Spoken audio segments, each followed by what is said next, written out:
je veux vous montrer le principe d'additionner deux fractions. Et vous vous posez probablement la question, c'est même pourquoi est-ce qu'il y a une pomme et une orange là? Bien, c'est pas le principe. Ah ouais, en plus, parce que des pommes et des oranges, c'est très bon pour la santé et je voulais vous en montrer. Je n'ai pas mis un sac de chips puis des bonbons.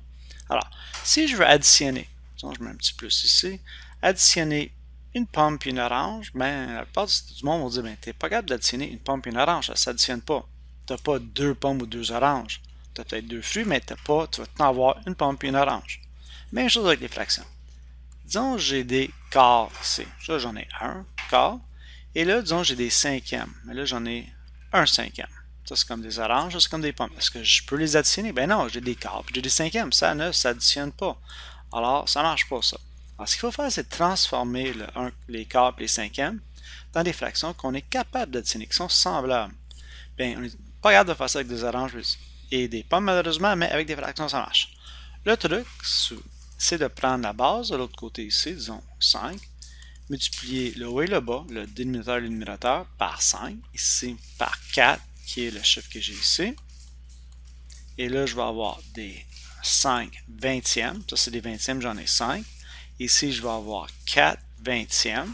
Et là, j'ai la même chose, j'ai des vingtièmes, donc j'ai le droit de les additionner. J'en ai 5 là, j'en ai 4 là. Et en tout, ça va me donner 9 vingtièmes. On va prendre un autre exemple. Disons, j'ai des demi, ici j'en ai un, et je vais additionner à des sixièmes. Là, je vais en prendre 5 sixièmes. Bien là, j'ai demi des sixièmes, ça ne marche pas, je ne suis pas capable de les additionner. Mais au lieu de faire x6, x2 de chaque côté, ici je peux penser un petit peu, dire, le plus petit commun multiple, c'est 6. Donc, simplement multiplier par 3 ici, ça fonctionne. Donc là, 1 fois 3 donne 3, 6, et là encore, j'ai des sixièmes, 5 sixièmes.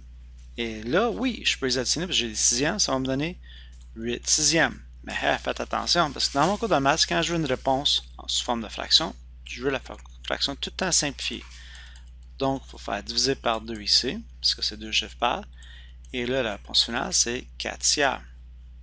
Et ça fonctionne aussi pour des soustractions. Si je mets un moins ici, bien là, je vais avoir moins 3, moins 2 plutôt. Et ici, si j'avais eu un moins à la place, mais là, ça aurait été 5 moins 4 et j'aurais eu un 1. Et ça, c'est le principe d'additionner des fractions.